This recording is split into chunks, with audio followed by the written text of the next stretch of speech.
Really ఎంతమందికి చాలా మంచి ప్రెజెంటేషన్ చూసామన్న ఫీల్ వచ్చింది? రియల్ హార్ట్ఫుల్గా చెప్పండి.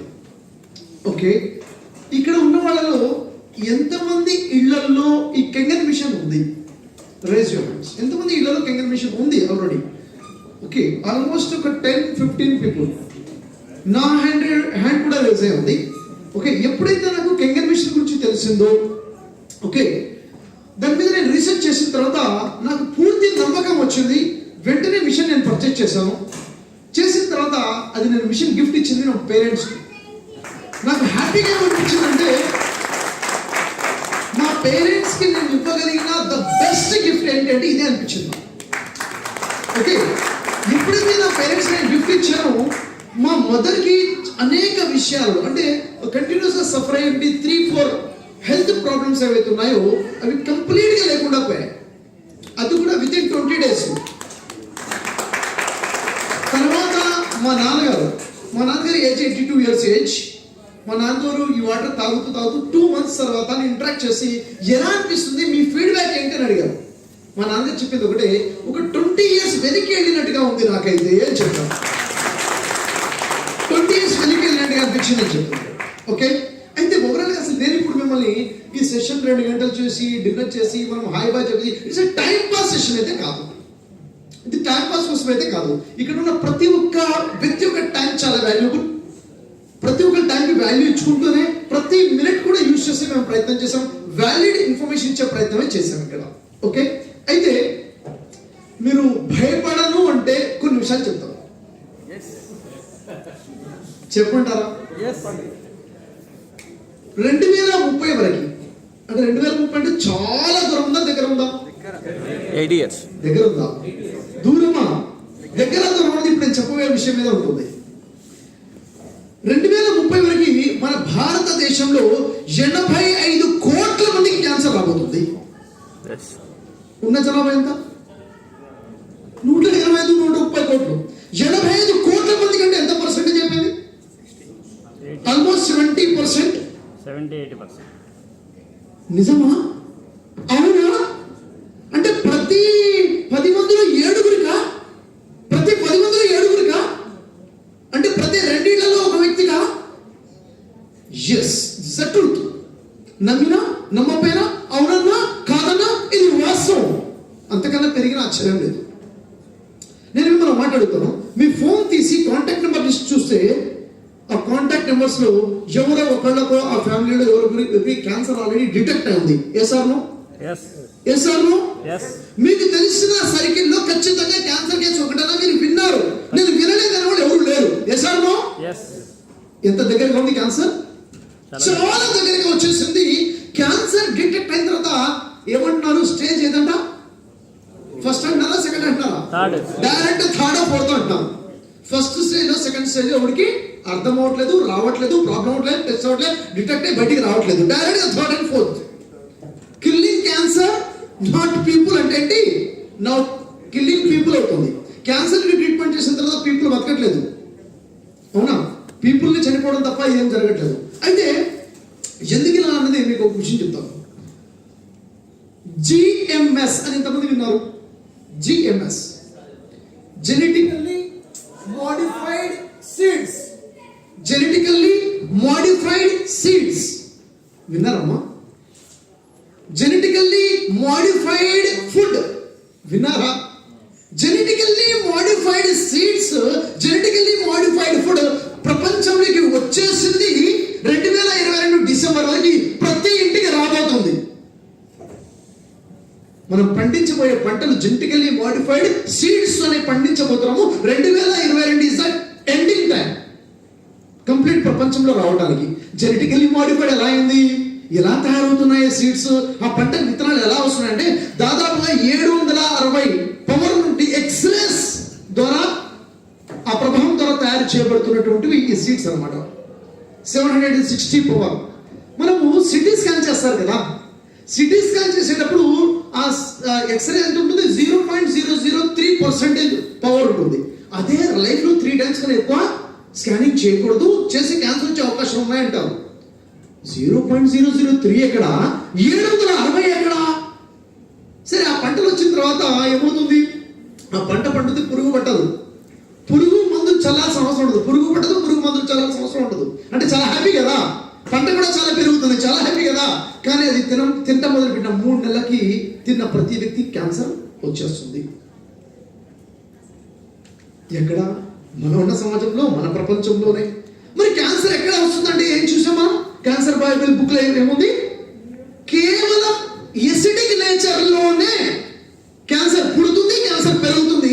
ఆల్కలైన్ నేచర్ లో క్యాన్సర్ పుట్టదు, క్యాన్సర్ పెరగదు. ఈ డివైస్ ఏమి ఇస్తుంది మనకి? ఆల్కలైన్ వాటర్ ఇస్తుంది. మనం రోజు తాగుతుంది యాసిడ్ వాటర్. మనల్ని మనం కాపాడుకోవడం కోసం కావాల్సినటువంటి ద ప్రైమరీ నీడ్ నాకు అర్థమైంది. కాబట్టి ఫస్ట్ గిఫ్ట్ పేరెంట్స్ ఇచ్చాను, next is wife and children ఇచ్చాను, next is wife and children ఇచ్చాను. ఇప్పుడు మీరు ఎవరైతే గ్యాదర్ అయ్యారో, మీరు నా ఫ్రెండ్స్ కావచ్చు, తెలిసిన వాళ్ళు కావచ్చు, నా ఫ్రెండ్స్ కావచ్చు, నేను ఫస్ట్ గ్యాదరింగ్ ఎవరిని చేస్తాను తెలుసా? నా నియర్ అండ్ డియర్స్ ని గ్యాదర్ చేసి ఫస్ట్ ఇన్ఫర్మేషన్ వాళ్ళకి ఇచ్చాను. నా రెస్పాన్సిబిలిటీ కాబట్టి, నాకు తెలిసిన సత్యాన్ని నా వాళ్ళకి నేను చెప్పాలి కాబట్టి. ఎంతమంది 5G అని విన్నారు? 5G ఎంతమంది విన్నారు? 5G అందరు విన్నారా? 4G తెలుసు, 5G 6G 7G డేంజర్ కాదు, 5G మాత్రమే డేంజర్ మనకి. 5G ఎవరి కోసం? మనిషి కోసం కాదు. మనిషికి అసలు లాభమే లేదు 5G ద్వారా. 5G it's only for robots. 5G only for robots. Robots కోసమే. ఈరోజు రోబోట్స్ వచ్చేసాయి. ఇంట్లో ఏ పని చేయాలన్నా రోబోట్సే. ఏరోప్లేన్ నడపడానికి రోబో కావాలి, కూర ఉండాలన్నా రోబో కావాలి, ఇల్లు ముడవాలన్నా రోబోట్ కావాలి. Robotic science. రోబోట్స్ కోసం ఇప్పుడున్న 4G 0.3 సెకండ్స్ డిలే అవుతుంది ఆర్డర్ని తీసుకోవడానికి. ఆ 0.5 సెకండ్స్ డిలే అవ్వకుండా 5G కావాలి. 5G వచ్చేస్తుంది టెక్నాలజీ. టవర్స్ లాంచ్ అవుతున్నాయి. 5G వల్ల మనిషికి ఏమీ లాభం లేదు. రోబోట్స్ కోసమే 5G కావాలి. కానీ 5G టవర్స్ వచ్చేసాయి అంటే మనిషికి రెస్పిరేషన్ సిస్టమ్ కంప్లీట్ గా డ్యామేజ్ అవుతుంది.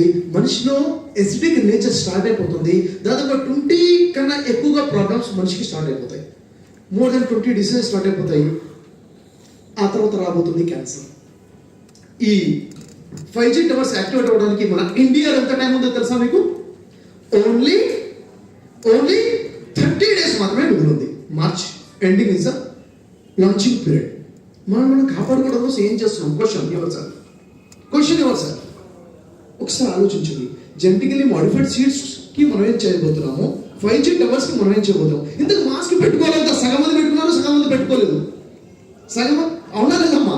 మాస్క్ పెట్టుకున్న వాళ్ళు సగం మంది ఉన్నారు, పెట్టుకోవాలా? పెట్టుకోవాలనే వాళ్ళు కొంతమంది, వద్దనే వాళ్ళు కొంతమంది. ఎసారా ఇంత పెట్టుకోవాలా? పెట్టుకున్న వాళ్ళు కన్ఫ్యూజన్ లో ఉన్నారు, పెట్టుకుని వారికి కొంచెం క్లారిటీ ఉంది. నేను ఎప్పుడు మాస్క్ పెట్టుకోలేదు, ఎంత క్రౌడ్ లోనూ పెట్టుకోలేదు. ఎందుకు? నాకు దాని గురించి క్లారిటీ ఉంది కాబట్టి నేను పెట్టుకోలేదు. ఎందుకు? చూడండి, మీకు 2 పాయింట్స్ చెప్తాను మాస్క్ గురించి. ఉందా? ఎక్కడ? ఢిల్లీలో పీక్స్ లో పొల్యూషన్ ఎంతైతే ఉంటుందో అంతకన్నా ఇన్ని రకాలుగా మార్పులు వస్తున్న తరుణంలో మనల్ని డిసీజ్ చూడబట్టి చివరికి ఒకే మాట చెప్తాము. వ్యాధి, జబ్బు, డిసీజ్ పుట్టేది ఎసిడిక్ నేచర్ లో. ఆల్కలైన్ నేచర్ లో జబ్బు పుట్టదు, జబ్బు పెరగదు. అవునా? అయితే ఫైనల్గా ఇప్పుడు నేను చెప్పాలనుకుంటుంది, ఇక్కడ ఉన్న ప్రతి ఒక్క వ్యక్తి కూడా, మీ పేరెంట్స్ కైనా, మీకు మీరైనా, మీ స్పౌస్, మీ భార్యకి, మీ హస్బెండ్ కైనా, మీ చిల్డ్రన్ కైనా ఎంతమంది ఈ డివైస్ ని గిఫ్ట్ గా ఇవ్వాలనుకుంటున్నారు? మీ లైఫ్ లో తెచ్చుకోవాలనుకున్నారు? Raise your hands. ఎంతమంది గిఫ్ట్ గా మీ ఇంటికి తీసుకోవాలనుకుంటున్నారు? ఇది రిచ్ పీపుల్ తీసుకుంటారా, పూర్ పీపుల్ తీసుకుంటారా? ఇక్కడ రిచ్ పూర్ కాన్సెప్ట్ లేదు. రిచ్ మైండ్ సెట్ ఉన్నవాడే తీసుకుంటాడు. Mind set should be rich. ఆలోచన విధానం రిచ్ గా ఉన్నవాడు మాత్రమే ఈ డివైస్ ని ఇంటి దగ్గర తీసుకెళ్ళగలుగుతాడు. తను మాత్రమే రిచ్ స్టెప్స్ తీసుకోగలుగుతాడు, పాజిటివ్ థింకర్ గా ఉండగలుగుతాడు. ఒకసారి ఆలోచించండి. మిషన్ నేను సైతం సమాజం కోసం అని ఎప్పుడైతే మిషన్ నేను స్టార్ట్ చేశానో, ఆ మిషన్ యొక్క ఆశయాలు ఒక ఆశయం ఏంటంటే ఆరోగ్యవంతమైన భారతదేశాన్ని నిర్మించుకోవడం. ఇంత కల్తీ ఉండి 5G టవర్స్ వస్తే GMS వచ్చేటప్పుడు ఆరోగ్యవంతమైన భారతదేశం సాధ్యమా అంటే సాధ్యము కాదేమో అనుకునే తరంలో నాకు ఇంట్రడ్యూస్ అయింది కెంగర్. అప్పుడు నాకు హోప్ వచ్చింది, దీని ద్వారా ప్రయత్నం చేయొచ్చు ఆరోగ్యవంతమైన భారతదేశాన్ని నిర్మించుకోవడం కోసం అనిపించింది. కాబట్టి ఒక తెలివి గల రిచ్ మైండ్ సెట్ ఉన్నటువంటి వ్యక్తి మొదటగా చేయాల్సిన పని ఏంటంటే ఈ డివైస్ని ఇంట్లో తీసుకోవడము, తన కోసం, తన పేరెంట్స్కి, భార్య పిల్లల కోసం ఒక మంచి గిఫ్ట్ ఇచ్చి ఆరోగ్యాన్ని ఇవ్వడం. ఎందుకంటే ప్రతి ఒక్క వ్యక్తి కూడా తన పిల్లలకి ఏమి ఇస్తున్నాడు? మంచి ఎడ్యుకేషన్ ఇస్తున్నాడు. ఇస్తున్నాడా లేదా? మంచి ఎడ్యుకేషన్ ఇస్తున్నాడు. బాగా ఎడ్యుకేషన్ తీసుకొని హైయర్ ఎడ్యుకేషన్ అయిపోయిన తర్వాత జబ్బు వస్తే ఏం చేస్తారు? జబ్బులు వస్తే ఏం చేస్తాం? హెల్త్ చాలా ఇంపార్టెంట్. ఆస్తులు కూడా పెడుతున్నాం, బంగారం కొంటున్నాం, లగ్జరీ లైఫ్ ఉంటున్నాం, సొంత ఇల్లు కొంటున్నాం. వెరీ గుడ్, ఇవన్నీ చాలు. హెల్త్ ఎంత ఇంపార్టెంట్ మనకి. హెల్త్ లేకుండా సొంత ఇల్లు ఉన్నా, బంగారం ఉన్నా, పెద్ద చదువులు ఉన్నా నాకు తెలిసి దేనికి పనికిరావు హెల్త్ లేకపోతే. కాబట్టి this is primary need, this is primary basic need అని నేను నమ్ముతున్నాను, స్ట్రాంగ్ గా బిలీవ్ చేస్తున్నాను. అందుకే ఇంత కాన్ఫిడెంట్ గా నేను చెప్పగలుగుతున్నాను. కాబట్టి ఐ అడ్వైజ్ యు ఆల్, తెలుసుకోండి, మిమ్మల్ని మీరు రక్షించుకోండి, 10 మందికి సహాయం చేయండి, 10 మందికి తెలియచేయండి. తెలియనప్పుడు రోజులు వేరు, తెలిసిన తర్వాత ఎప్పుడైతే నాకు తెలిసిందో బయటికి వెళ్ళి వాటర్ తాగేవాడిని కాదు, తాగగలిగేవాడిని కాదు. యాసిడ్ తాగుతున్నాను కదా అన్న ఫీలింగ్ ఉండేది, జబ్బు తాగుతున్నాను కదా ఫీలింగ్ ఉండేది.